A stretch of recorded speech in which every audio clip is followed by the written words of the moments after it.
In case anyone would find this interesting, here is an A to Z of things that I like.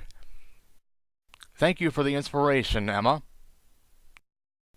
A is for audiobooks.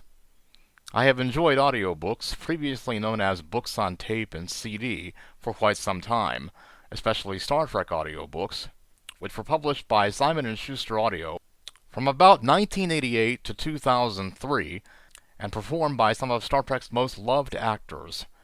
Today, if a CD audiobook track has nothing on it except the narrator's voice, I can even open it in Sony's SoundForge and mix in my own music and sound effects. That's a lot of fun. B is for bass guitar.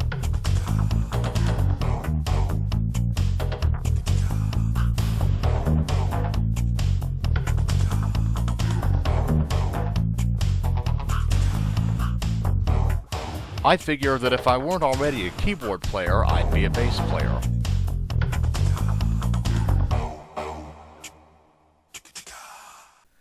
C is for coconut. It's a shame that so many people are allergic to coconut because it really is delicious. D is for dark chocolate. I love eating it, and I love giving it to friends and loved ones on special occasions. E is for the Enterprise, the ship that started the Star Trek phenomenon 50 years ago. Since the beginning, there have been a total of 8 ships with that name in the Star Trek franchise, and yet I still consider the Enterprise D from Star Trek The Next Generation to be the most beautiful of all. F is for Frontline. When I was a kid, PBS was usually only for shows like Sesame Street, Mr. Rogers' Neighborhood, and The Electric Company. Today, Frontline and American Experience are the 2 PBS shows I watch most often when I need to learn something more about events that have happened, both past and present. G is for Genesis, the rock band that helped make Phil Collins a household name, or the rock band that he used as a jumping-off point for In the Air Tonight.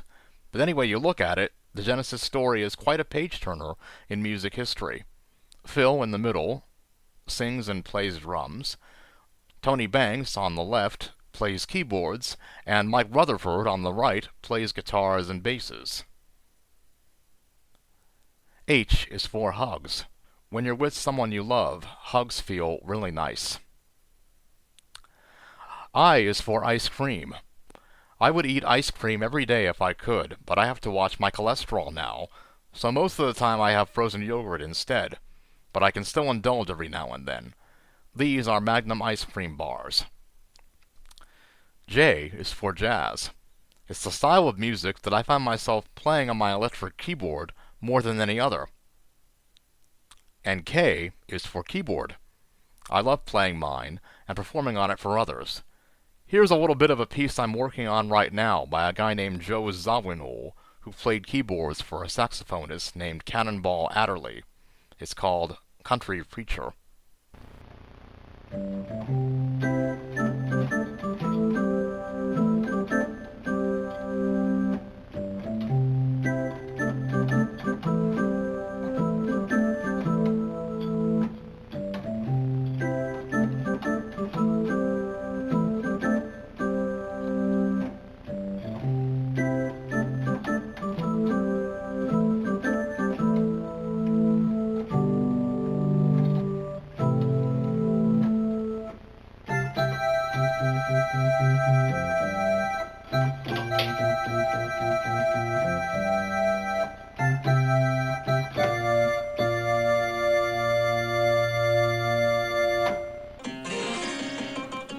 L is for libraries.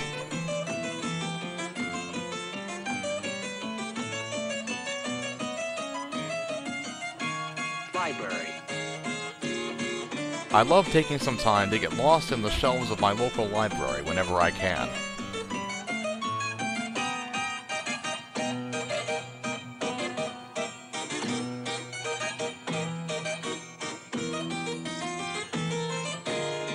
Library.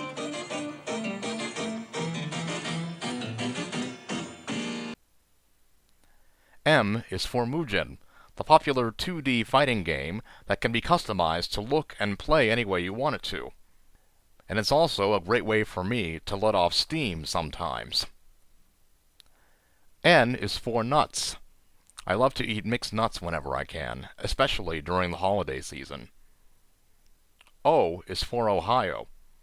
I consider the state of Ohio to be where I'm originally from. When I was a little boy, my immediate family and quite a few of my relatives on both sides of the family lived in Ohio. Later, everyone started moving across the country to Pennsylvania, Colorado, Florida, and a few other states. But Ohio always seemed to be calling out to me to come back, and one day I finally did. Ohio is home, and I think it always will be.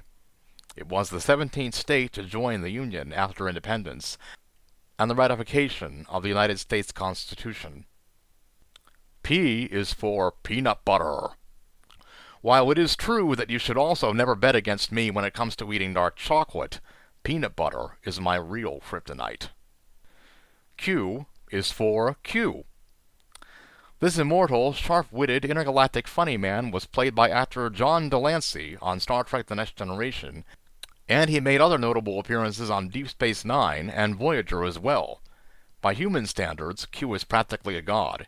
He can do anything he wants and make anything happen with just a snap of his fingers, and I wouldn't have him any other way. R is for raspberries. A couple of my favorite raspberry-flavored things are frozen fruit bars and lemonade. S is for Spanish. Since I first took classes in school, I have enjoyed a great many things about the Spanish language, and the cultures of the countries where it's spoken, and the music that is played and listened to in those countries. And I still practice Spanish today. I make a point of buying DVDs with Spanish language audio tracks. For example, here is Garfield in Spanish, translated by me. Damas y caballeros, les pido unos minutos de su atención para el sorprendente Odie, quien les mostrará su salto mortal. Saltará en picada dentro de este vaso de agua. Obviamente que él necesita un pequeño empujoncito. Vamos, te harás famoso.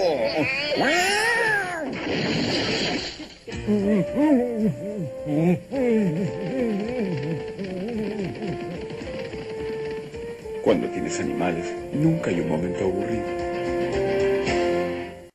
T is for Townhouse Crackers. My mom turned me into a Townhouse Cracker maniac when she gave me pita crackers to go with my minestrone soup last Thanksgiving weekend. U is for underwater photography. Many years before I learned how to use an ordinary camera for the first time, I learned a little bit about underwater photography from a TV documentary featuring Al Giddings, who is one of the best underwater photographers in the world. V is for videos. I suppose that one's obvious. I love to watch them, and I love to make them too. W is for Wolverine, which leads right into X for the X-Men. Who knew, at the time of the first X-Men movie in 2000, that Wolverine would be popular enough to get both his own set of movies and an appearance in the recent X-Men Days of Future Past? I'm also immensely proud of what Patrick Stewart, Ian McKellen, Famke Janssen, Halle Berry, and the rest of the first X-Men cast were able to do to bring those characters to life. Y is for Yellow.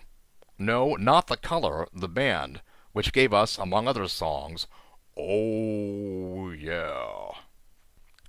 This prolific pop duo from Switzerland has a way of playing with sounds and creating new sounds that my ears positively love. Boris Blank on the right writes all the music, and Dieter Meyer on the left writes all the lyrics and sings all the vocals, although they occasionally do have guest vocalists. And finally, Z is for zebras, if for no other reason than the fact that I've always liked their black and white stripes. Hope you've enjoyed.